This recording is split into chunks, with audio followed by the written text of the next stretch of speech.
हरियाणा के भिवानी जिले में एक छोटा सा गांव है लोहारू, जहां खेतों की हरियाली और सादगी भरी जिंदगी के बीच एक कहानी पनप रही थी। एक ऐसी कहानी जिसने न सिर्फ एक परिवार जबकि पूरे गांव को सम्मानित महसूस कराया है। नमस्कार दोस्तों, मेरा नाम प्रांशु द्विवेदी है और आप देख रहे हैं आईएफएस ऑनलाइन का यूट्यूब चैनल।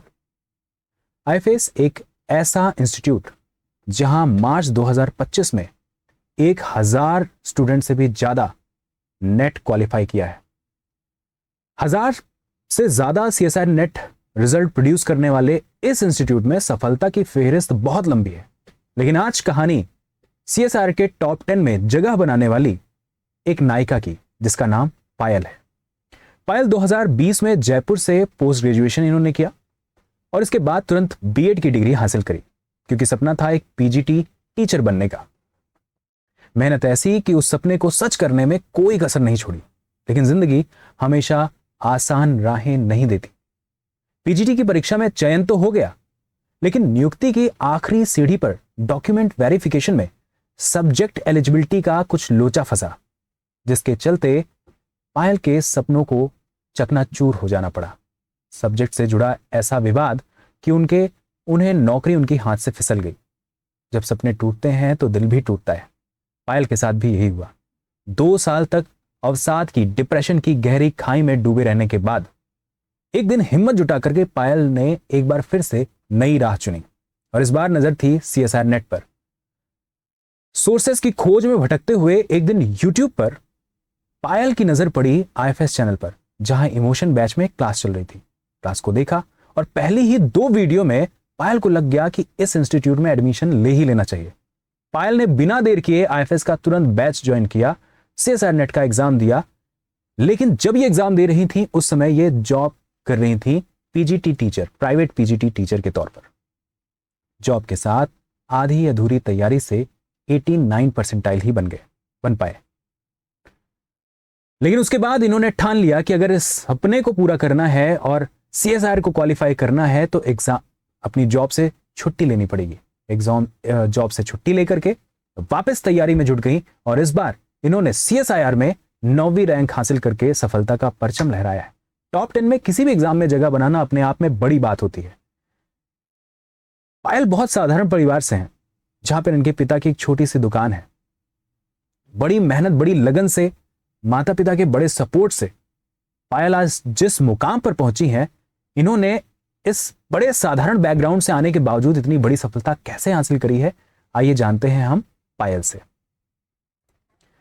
पायल, बहुत बहुत स्वागत है आपका हमारे इस इंस्टीट्यूट में, आईएफएस ऑनलाइन चैनल पर। पायल, बहुत बहुत स्वागत है आपका हमारे इंस्टीट्यूट में। Thank you sir. कैसी हैं पायल आप? अच्छी हूँ। और कैसा लग रहा है अभी? बहुत अच्छा। बहुत अच्छा लग रहा है। ठीक है, तो घर में मम्मी पापा भी खुश होंगे, सब अच्छे? बहुत ज्यादा। घर का माहौल बताइए। जब रिजल्ट देखा था तो क्या क्या हुआ था उस समय? रिजल्ट देखा तो क्या विश्वास था कि 9वीं रैंक आ जाएगी? ये ट्रस्ट था कि अच्छी रैंक से क्वालिफाई होगा, पर 9th रैंक होगी इतना सोचा नहीं था। अच्छा, 9th रैंक होगी इतना नहीं सोचा था। तो मतलब आपको जब आपने रिजल्ट देखा तो रिजल्ट आपने ही देखा था? Yes sir. फिर जब आ गया, रैंक आ गई, 9वीं रैंक आ गई, फिर उस समय का माहौल क्या फिर था? सबसे पहले मैंने मम्मी को बताया, मम्मी रिजल्ट आ गया और रैंक बनी है 9th। मम्मी बोलती है सच्ची बता। मैं हाँ सच्ची में 9th ही बनी है। तो फिर? फिर बस सब बहुत ज्यादा खुश थे। प्रसाद वसाद चढ़ा दिया? हाँ। अच्छा, ठीक है, गुड। तो बहुत अच्छी बात है। तो पायल, ये बताइए कि आपने पहली बार सीएसआर नेट का प्रिपरेशन करने का कैसे सोचा? ये तो आपने बता दिया था कि आप टीजीटी की परीक्षा पास करी, फिर वहां पे सीएसआर नेट की तैयारी ही क्यों? क्योंकि और कोई रास्ता नहीं बचा था या फिर आप ये करना चाहती थी? नहीं, मैंने हमेशा से सोचा था कि एमएससी के बाद पीएचडी करनी ही करनी है। अगर अभी नहीं होता तो फिर कहीं जॉब लगने के बाद, पर पीएचडी मुझे चाहिए। अच्छा। तो फिर आपने तो मतलब टीजीटी का एग्जाम देकर के फिर आपने नौकरी लेने की कोशिश करी थी। उसमें आपने बताया था कि आप बायोटेक से थी, राइट? वो कहानी क्या है, पीजीटी वाली? वो एक्चुअली हुआ ऐसा था कि मैंने एमएससी के जस्ट बाद बीएड किया। सो बीएड करने के बाद मैंने पीजीटी के लिए अप्लाई किया। सेंट्रल जॉब थी ईएमआरएस इंस्टीट्यूशंस में। सो मैंने वहां अप्लाई किया। वहां अप्लाई करने के बाद मेरा सिलेक्शन हो गया। वहां भी मेरी रैंक बहुत अच्छी बनी थी। सिलेक्शन होने के बाद डॉक्यूमेंट वेरिफिकेशन वगैरह सब हो गया, लेकिन फिर कुछ सब्जेक्ट का और कुछ डिपार्टमेंट की तरफ से कुछ ऐसा इशू हुआ कि मेरी ज्वाइनिंग जो है वो कुछ टाइम के लिए स्टॉप हो गई। अच्छा, वहाँ तो सब्जेक्ट आई का क्या इशू था? वो क्या मांग रहे थे और आपके सब्जेक्ट पास क्या क्वालिफिकेशन थी? वो एक्चुअली सर नोटिफिकेशन कुछ ऐसी क्लियर नहीं थी। उन्होंने नोटिफिकेशन में लिखा था कि मास्टर्स होनी चाहिए आपके पास कंसर्न सब्जेक्ट में, और बायोलॉजी में तो मास्टर्स होती नहीं है। तो देवर लाइक कि बायोलॉजी में मास्टर्स नहीं होती है, सो हम सिर्फ बॉटनी जूलॉजी और माइक्रोबायोलॉजी को अलाउ करेंगे, और बायोटेक तो बायोलॉजी का सब्जेक्ट ही नहीं है। अरे फिर काहे का सब्जेक्ट है भाई? ठीक हाँ, है। उनका यही कहना था कि माइक्रोबायोलॉजी होता है, बॉटनी होता है, जूलॉजी होता है, बट बायोटेक्नोलॉजी तो शायद मैथ्स में आता है। ऐसा कुछ उनका बोलना था जो डॉक्यूमेंट वेरिफिकेशन के ऑफिसर्स थे। सो उनको फिर कन्विंस किया, बहुत ज्यादा कन्विंस किया, पर देवर लाइक नहीं, हम कमिटी बिठाएंगे देन हम डिसाइड करेंगे। सो उन्होंने सिर्फ बायोलॉजी सब्जेक्ट्स में बहुत सारे ऐसे स्टूडेंट्स थे स्पेशलाइजेशन वाले, मॉलिक्यूलर बायोलॉजी, बायोटेक्नोलॉजी। तो हम सबकी ज्वाइनिंग पे उन्होंने फुल स्टॉप लगा दिया उस टाइम। ओह, तो उस फर्स्टली हमारी होगी, then we will decide about. Hmm, ठीक है, तो आपका मतलब ये चीज़, ये जब सपना टूट गया, मतलब नौकरी आते आते रह गई, फिर उसके बाद आपका एमएससी, बीएड तो हो ही चुका था, पढ़ाई के काफ़ी गैप, मतलब एमएससी के कुछ गैप के बाद ही आपने फिर बैच लिया था, राइट? बैच आपने कब ज्वाइन किया था? दैट सर मैंने लास्ट ईयर ज्वाइन किया था जैन में। लास्ट ईयर जैन में और ज्वाइन किया था? मैंने बैच ज्वाइन किया था अबाउट 10 to 12 जैन, जब न्यू बेंच लॉन्च हुआ था आफ्टर दिसंबर सेशन। और उसी के जस्ट विद इन 10 डेज मेरा रिजल्ट आ गया था पीजीटी का। सो मैं उस साइड बिजी हो गई, फिर उस बैच के लिए मैं इतनी सीरियस नहीं हो पाई। जो जैन वाला बैच मैंने ज्वाइन किया था, दैट्स वाई जब मैंने जुलाई में एग्जाम दिया तो सिर्फ 89 परसेंटाइल मैंने स्कोर किए। ओके, तो उस समय आपकी जॉब भी चल रही थी? Yes sir. फिर? फिर उसके बाद में आफ्टर जुलाई मैंने सीरियसली अपनी जॉब से ब्रेक लेके सिर्फ मैंने सीएसआईआर नेट की ही प्रिपरेशन की। ओके, पायल, आप जब तैयारी कर रही थी तो आप कितनी कॉन्फिडेंट थी कि आपका क्वालिफाई हो जाएगा? ऐसा शुरुआत में आप कितनी कॉन्फिडेंट थी? स्टार्टिंग में तो बहुत ज्यादा मुश्किल लग रहा था। मुझे लग रहा था कि शायद अभी मेरे पास टाइम कम है, दिसंबर वाला जो एग्जाम है वो जल्दी आ जाएगा, और मैं जुलाई अगस्त से मैंने प्रिपरेशन स्टार्ट कर दी हूँ, तो नहीं लगता कि दिसंबर वाला हो पाएगा। लेकिन फिर जैसे जैसे प्रिपरेशन की, नोट्स बनाए, फिर उनका रिविजन स्टार्ट किया, डीपीसीज लगाई, तो उसके बाद धीरे धीरे लगा। At the end of December जब एग्जाम आगे शिफ्ट हुआ कि अब दिसंबर में नहीं होगा, मार्च में होगा, तो उस टाइम कॉन्फिडेंस ज्यादा बूस्ट हो गया कि अब तो मेरे पास एडिशनल 2 मंथ्स हैं जिसमें मैं बहुत बार और रिविजन कर सकती हूँ।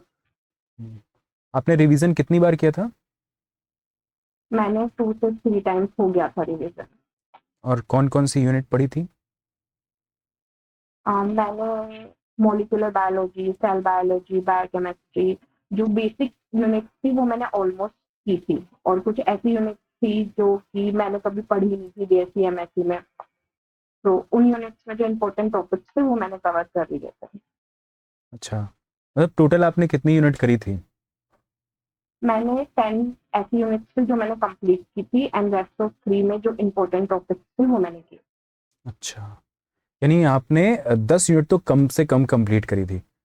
अच्छा, यस सर। टॉप 10 में रैंक लाने के लिए क्या करना चाहिए, पायल? बस रोज जो क्लासेस होती हैं उनको रोज अटेंड करो, अपने नोट्स बहुत अच्छे से प्रिपेयर करो। खुद के नोट्स ही प्रिपेयर करने चाहिए अपने आप से। और जो डीपीटीज वगैरह अवेलेबल होती है, मोस्टली पीवाईक्यूज, क्योंकि हम पढ़ लेते हैं, लेकिन मेरे साथ भी ऐसा हुआ, मैंने पहले रिवीजन किया सारा, मैंने नोट्स अपने लर्न किए, लेकिन जब क्वेश्चन सोल्व किए तो उस टाइम ऐसा लगा कि नहीं, मुझे तो ये चीज नहीं आती। फिर जैसे जैसे मैंने पीवाईक्यू सोल्व करने स्टार्ट किए वैसे क्वेश्चन की लैंग्वेज समझ आने लग गई, फिर उसके बाद इजी हो गया था। अच्छा, पीवाईक्यू कहाँ से किया आपने? पीवाईक्यू मैंने यूट्यूब पे किए, जो IFS का ही चैनल है, वहाँ पे जो PYQs अवेलेबल होते हैं, और जो ऑनलाइन कोर्स मैंने परचेज किया था उसमें भी अलग से कॉलम होता है जिसमें सभी PYQs का डिस्कशन होता है। और मैंने इसके अलावा मैंने बुक भी परचेज की थी PYQs ओके, के तो आप लिए। इतने सारे सोर्सेज आपने क्या, अच्छा आप कितना टाइम देती थी पीवाईक्यू को, क्योंकि जब 2 क्लास रहती है आपकी, दिन की 2 क्लास रहती है, तो आपको रिवीजन भी करना पड़ता है और फिर उसके बाद पीवाईक्यू भी करना पड़ता है, तो आपका स्केड्यूल क्या रहता है? बहुत, ये तो बहुत ज़्यादा बिजी स्केड्यूल होता है, तो आप इसको मैनेज कैसे करती हैं? क्या क्या करती थी आप? कितना समय पीवाईक्यू, कितना समय रिवीजन, आप ये बताइए। मैं पहले अपनी क्लासेस अटेंड करती थी। एक्चुअली मेरा ये रहता था कि मुझे 1 वीक में या फिर 10 डेज़, मैंने डिवाइडेशन किया हुआ था कि मुझे 10 दिन में ये यूनिट कंप्लीट करनी है, मुझे इसके नोट्स कंप्लीट करने हैं, तो वो मैं ऑन टाइम करती थी। तो पहले मैं पूरी यूनिट के नोट्स प्रिपेयर करती थी, उसके बाद में मैं फिर उसी यूनिट का रिवीजन करती थी, फिर मैं उसके PYQs वगैरह पार्ट सी पार्ट बी के क्वेश्चन सॉल्व करती हूँ। तो ऑलमोस्ट PYQs के लिए दिन में 1 से 1.5 आवर्स इतना हो जाता था। तो इसमें नंबर ऑफ पीवाईक्यूज आप कितने कर पाती थी? जैसे 1 डेढ़ घंटे में सारे पीवाईक्यू कर पाना तो मुश्किल है जो टॉपिक आप पढ़ रहे हैं, तो आप लगभग कितने कर पाती थी? स्टार्टिंग में तो ऐसा होता था कि 1 आवर निकल जाता था, और पार्ट सी के तो मैं मुश्किल से 4 क्वेश्चन मैं सिर्फ रीड कर पाती थी, हम्म। समझ लेती थी। लेकिन फिर धीरे-धीरे जैसे PYQs की प्रैक्टिस स्टार्ट की, तो 1 आवर में ज़्यादा तो नहीं, पर 20 से 25 जो पार्ट सी के क्वेश्चन होते हैं, वो मैं कर लेती थी अटेम्प्ट। अच्छा, तो इसी से आपका जो टाइम था वो भी मैनेज होने लग गया कि जब आप एक आवर में लगभग इतने सारे पीवाईक्यूज करने लग रही हैं, मतलब शुरुआत समझने में दिक्कत होती है, राइट? हाँ। उसके बाद फिर आपको फिर सारे सवाल बनने लग गए। स्टार्टिंग में जब मैंने ये जून और जुलाई वाला अटेम्प्ट किया था, तो उसमें सबसे बड़ा इश्यू जो मैंने एग्जाम टाइम में फेस किया था वो यही था कि मेरा सारा का सारा टाइम पार्ट सी में चला गया। मुझे पार्ट बी अच्छे से देखने का, समझने का, या फिर part a general aptitude solve करने का मेरे पास इतना टाइम ही नहीं बचा। तो मेरा सबसे पहला कंसर्न यही था कि इस बार सबसे पहले अपना टाइम मैनेजमेंट करना है कि पार्ट सी के मैं 75 क्वेश्चन रीड कर पाऊँ, समझ पाऊँ, और फिर उन 75 में से मैं अपने लिए बेस्ट 25 निकाल सकूँ।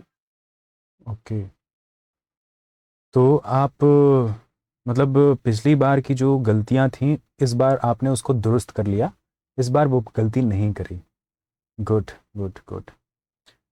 तो आप मतलब आपकी जो स्ट्रेटेजी थी, जिसको स्ट्रेटेजी कहें, अगर आप उसको समराइज करें किन्हीं 4 पॉइंट में, तो आप स्ट्रेटेजीज को कैसे 4 पॉइंट में समराइज करेंगी कि आपने अपनी तैयारी में 4 ऐसे कौन से पॉइंट रखे जिनको सभी स्टूडेंट को कंसीडर करना चाहिए?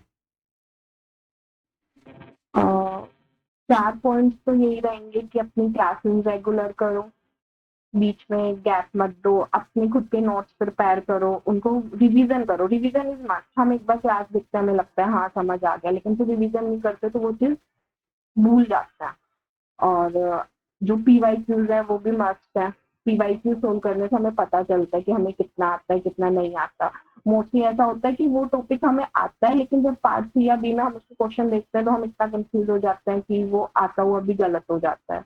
तो PYQs का सॉल्यूशन करना चाहिए। ओके, तो ये 4 पॉइंट्स हैं कि पहला क्लास रिवीजन, दूसरा मिस नहीं करना है, तीसरा आपको पीवाईक्यूज करने हैं और रिवीजन करते रहना है ना? तो ये जो 4 पॉइंट हैं आपने बताए, ये आपकी सफलता की कुंजी है, ये आपने किया। लेकिन इस तैयारी में क्या आपको कभी डिमोटिवेशन नहीं लगा? क्योंकि आप रोज रोज वही मोनोटोनस एक्टिविटी कर करके आप बोर भी तो होते हो। उस बोर्डम को आपने मैनेज कैसे किया? क्या बोरियत महसूस होती तो आप क्या करती थी? कैसे मैनेज करती थी? मुझे कभी बोर फील होता, फिर मैं कोई मूवी सिलेक्ट करती थी। मोस्टली तो मैं ऐसे ही करती थी, मैं कोई मूवी सिलेक्ट करती थी अपने लिए कि मुझे ये मूवी देखनी है। फिर मुझे जब भी दिन में बोर फील होता तो मैं सिर्फ 30 से 35 मिनट्स में वो मूवी देखती, फिर वो ऐसे एक मूवी में 1 वीक से ज़्यादा में मैं कवर करती थी। ओके। और काफ़ी बार ऐसा भी होता है, बहुत ज़्यादा डिमोटिवेशन हो जाता था, फिर मैं मम्मी के पास में जाके बोला करती थी, मम्मी पता नहीं मेरा होगा कि नहीं होगा। फिर मम्मी थोड़ा पंप अप करते थे, अरे तू पढ़ रही है, तेरा पक्का होगा, तो क्यों बैठी है यूँ। Very good. चलो, कम से कम अपने आप को आप एक रिवॉर्ड के तौर पर आपने खुद को दे रखा था कि भाई मैं एक मूवी देख लूंगी अगर मुझे बोर लगता है तो। और 30 मिनट का आप मूवी देखती थी, 30 से 35 मिनट। मतलब ये नहीं कि 3 घंटे हाँ। लेके बैठ गए, समझ रहे हो बच्चों? ए बच्चों, तुम्हें मैं बोल रहा हूँ, 30 मिनट तक ही मूवी देखती थी और एक मूवी को हफ्ते भर में कंप्लीट करती थी। ये नहीं कि एक हफ्ते में 30 मूवी कंप्लीट करनी है, समझ रहे हो? बहुत बोर हो गया। तो मोनोटोनस रूटीन को तोड़ने का ये एक तरीका था कि बीच बीच में थोड़ा बहुत एंटरटेनमेंट। चलो, अब आपको सबसे ज्यादा कब डिमोटिवेटेड लगता था, सबसे ज्यादा पूरी जर्नी में? सब सबसे ज्यादा जब मुझसे क्वेश्चन सॉल्व नहीं होते थे, मैं रिवाइज कर रही थी, रिवाइज करके मुझे ये होता कि ये टॉपिक तो मुझे आ गया, फिर हम्म, उसके बाद जब मैं उस टॉपिक के पीवाईक्यू या डीपीपी सॉल्व करती और फिर वो क्वेश्चन मेरे माइंड से स्लिप हो जाता तो मुझे ये लगता नहीं, हाँ, हो ही नहीं रहा है, बिल्कुल नहीं हो रहा है, ये टॉपिक मैंने इतने अच्छे से पढ़ा है, मैंने नोट्स भी रिवाइज किए हैं, लेकिन फिर भी मेरे से ऐसे क्वेश्चन सॉल्व नहीं हो रहे।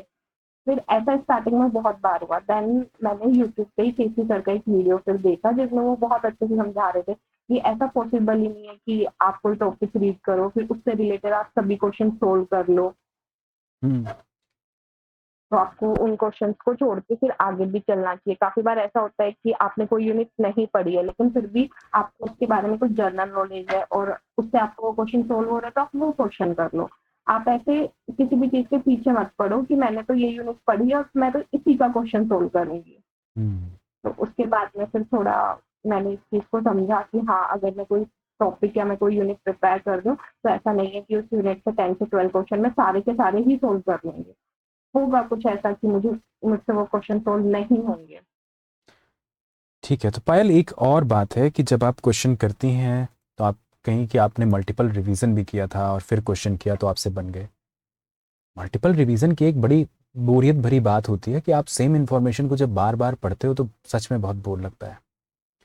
और जैसे कई बार ऐसा लगता है कि शुरुआत कैसे करें, कौन सी यूनिट से शुरुआत करें रिवीजन की।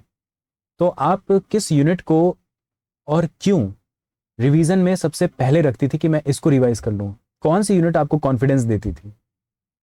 मेरा स्टार्टिंग हमेशा मोल बायो और सेल बायो से होता था। मुझे वो 2 यूनिट बहुत अच्छी लगती थी और बहुत ईज़ी लगती थी। कौन पढ़ाया था जिनका आपको? रिवीजन मोल बायो आपने पढ़ाया था और सेल बायोलॉजी भी आप ही ने पढ़ाया था, दोनों यूनिट आप ही की अच्छा, करवाई हुई है। ओके, ठीक है। तो आपको ये दोनों इजी लगती थी। ऐसे हर बच्चे का एक फील्ड होता है, जैसे इसको मोल बायो सेल बायो इजी लगती थी, किसी को हो सकता है इकोलॉजी एवोल्यूशन इजी लगती हो। मैं पढ़ता था तो मुझे इवोल्यूशन इकोलॉजी लगती थी, मैं उसको फटाफट रिवाइज कर डालता था। तो ऐसी कुछ यूनिट्स होती हैं जिनको रिवीजन से कॉन्फिडेंस आ जाता है कि चलो मेरी 2 यूनिट तो निपट गई।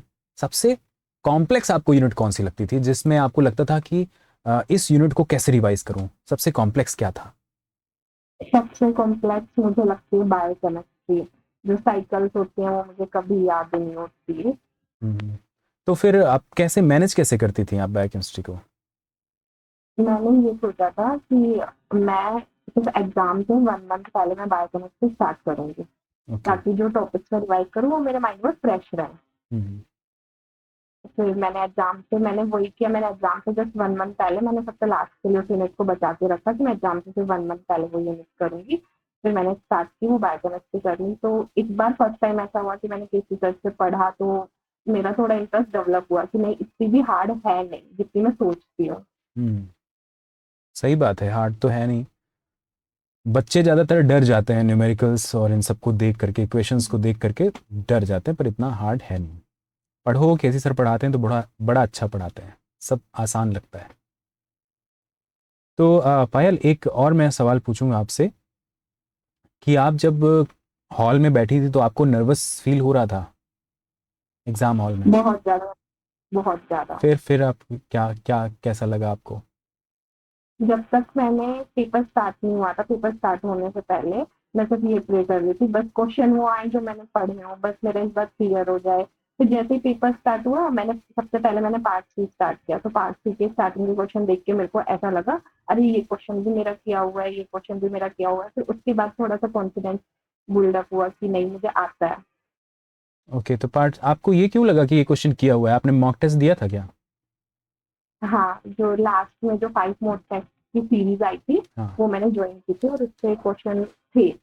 तो कितने प्रतिशत आपको लगता है कि मॉक टेस्ट देना फायदेमंद होता है? आपको कितने प्रतिशत ये चीज़ लगती है?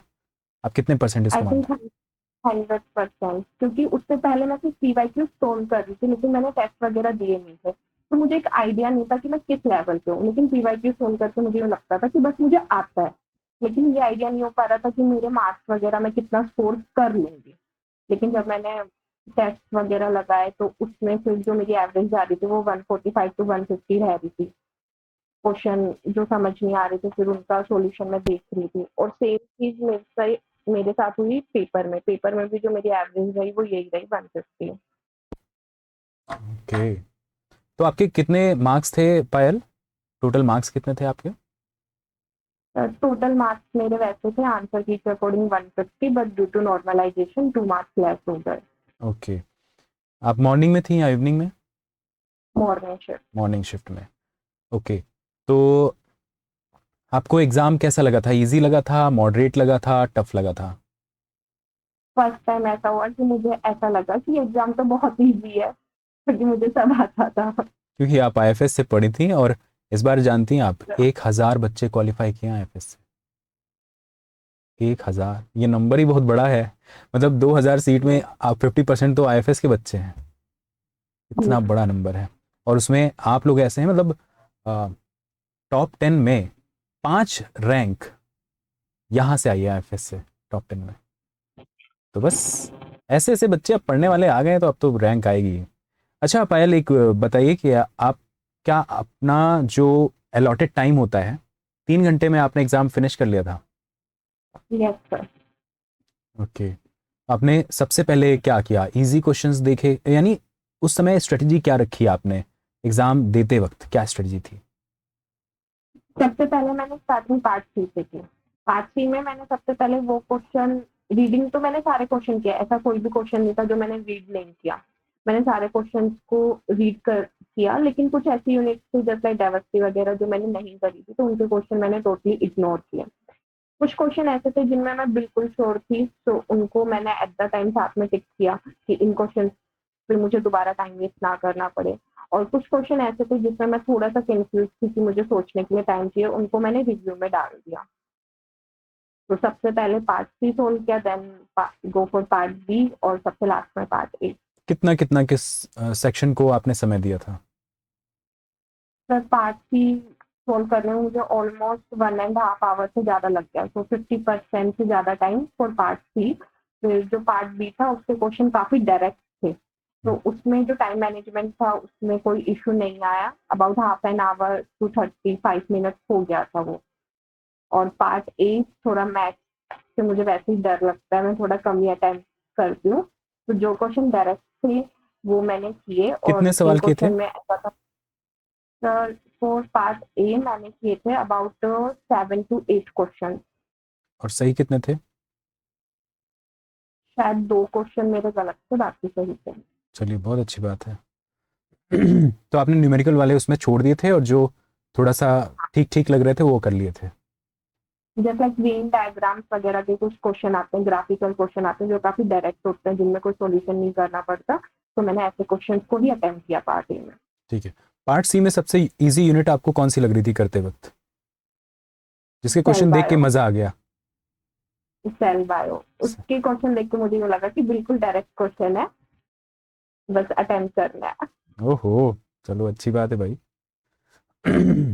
तो फिर पायल, स्टेट हाँ जी। उससे पहले ही मैंने, उससे पहले जो सीरीज चल रही थी आईएफएस ए वाली यूट्यूब पे, इमोशन बैच वाली, उसमें आपने कुछ क्वेश्चंस बताए थे कि माइक्रोट्यूब्यूल वाला क्वेश्चन तो पक्का ही आएगा इस बार एग्जाम में, ये क्वेश्चन तो आप लोगों को भूलना ही नहीं है, और वो क्वेश्चन एज इट इज मिला था। मिला था ना टेबल वाला? हाँ टेबल वाला। हाँ, देखा। तो ऐसे ऐसे कई वाक़ये होंगे जब आईएफएस बताएगा कि ये वाला आएगा। अच्छा, हम कैसे जानते हैं? हम पैटर्न देखते रहते हैं, हमें पता रहता है कि क्या आ सकता है, क्या पूछ सकते हैं। हम अपनी आत्मा में एग्जामिनर की आत्मा को बुलाते हैं, और उसके दिमाग से सोचते हैं कि अब ये क्या पूछने वाले हैं। और इसलिए आप देखिए, हमेशा सफल रहता है, हमेशा सफल रहता है आईएफएस के रिजल्ट्स, और ये सारी चीज़ें हमेशा सफल रहती हैं। तो पायल, आप बच्चों को इस तैयारी में क्या सजेशन देना चाहेंगी, और सोशल मीडिया आपको डिस्ट्रैक्ट करता था या नहीं, इसके बारे में आप क्या कहना चाहेंगी? आप अपना मैसेज बच्चों को दीजिए, क्योंकि बच्चे बहुत ज़्यादा परेशान हैं। किसी को नींद बहुत आती है तो किसी को नींद नहीं आ रही है, कोई सोशल मीडिया पे रील्स पे 3-3 घंटे बिता दे रहा है। तो ये जो आप इन सबको कैसे मैनेज करती हैं, वो बच्चों को मैसेज दीजिए। आप अपनी तरफ से क्या कहना चाहेंगी? तो सोशल मीडिया जो है वो तो ऑब्वियसली डिस्ट्रैक्शन है ही, उससे थोड़ा दूर ही रहें। बिकॉज आपको सिर्फ 6 to 7 मंथ आपको प्रिपरेशन करनी है, सिर्फ इतने टाइम ही आपको उससे दूरी बना के रखनी है। एक बार सिलेक्शन हो जाएगा उसके बाद तो सब आप कर ही सकते हो अपना टाइम मैनेजमेंट। बट अगर आपने 6 to 7 मंथ भी अच्छे से, बहुत अच्छे से अपने नोट्स प्रिपेयर किए, रिवीजन पे ध्यान दिया, तो इतने में आपकी बहुत अच्छी रैंक बन जाएगी। तो डिस्ट्रैक्शन से बचे कैसे? वो ये कहना बहुत आसान है कि दूर रहें, पर कैसे रहें दूर? यही तो प्रश्न है, बताइए इसको। आप कैसे थी दूर? मेरा तो ये होता है कि बस जो रिजल्ट आएगा जिस दिन, उस दिन जो घर वाले खुश होंगे ना, मेरे को वो चीज देखनी है, उसके लिए कुछ भी। अच्छा, ठीक है। तो मतलब डेडिकेशन था घर वालों के लिए कि भैया मुझे करना है, बस हाँ हासिल करना है रिजल्ट। हाँ। तो दोस्तों, पायल अपने परिवार की इकलौती ऐसी लड़की हैं जिन्होंने पोस्ट ग्रेजुएशन किया है और अब वो पीएचडी करने जा रही है। और ये सिर्फ अपने घर का नहीं, पूरे परिवार का, उनके पूरे परिवार में सभी का ये नाम रोशन करने जा रही है। पायल, आपको, आपके परिवार को मेरी तरफ से, मेरी टीम की तरफ से बहुत बहुत बधाई, बहुत बहुत बधाई। आप जो भी करें अपनी ज़िंदगी में बहुत सफल रहें। आप जिस फील्ड में भी रिसर्च करना चाहती हैं, किस फील्ड में रिसर्च करना चाहती हैं वैसे? Plan biotech. प्लांट बायोटेक में रिसर्च करना चाहती हैं, तो आपको खूब सारी सफलता मिले, बेस्ट इंस्टीट्यूट मिले, बेस्ट गाइड मिले, बेस्ट जर्नल में आपके पब्लिकेशंस आए और खूब सफलता हासिल करें। हमारी तरफ से, हमारी टीम थैंक की यू। तरफ से बहुत बहुत धन्यवाद पायल, हमें समय देने के लिए। Thank you so much. Thank you. तो दोस्तों, आप देख रहे थे पायल सैनी को। इन्होंने CSIR में AIR 9th रैंक हासिल करी है, मतलब ऑल इंडिया 9th रैंक हासिल की है। तो अब आप जानते हो कि सफलता पाने के लिए कितना डेडिकेशन ज़रूरी होता है। तो मोटिवेशन पायल की ज़िंदगी में क्या था, आपने वो देखा कि इनको अपने बस घर वालों पर के चेहरे पर, अपनी मम्मी के चेहरे पर बस खुशी देखनी थी और ये साबित करना था कि मैं भी पढ़ लेती हूँ और मुझे भी अब सफल होना है। हमने बहुत सारी बातें पायल से सुनी। अब मिलते हैं नेक्स्ट इंटरव्यू में, तब तक के लिए धन्यवाद। अपना ध्यान रखिए और पढ़ते रहिए। Thank you.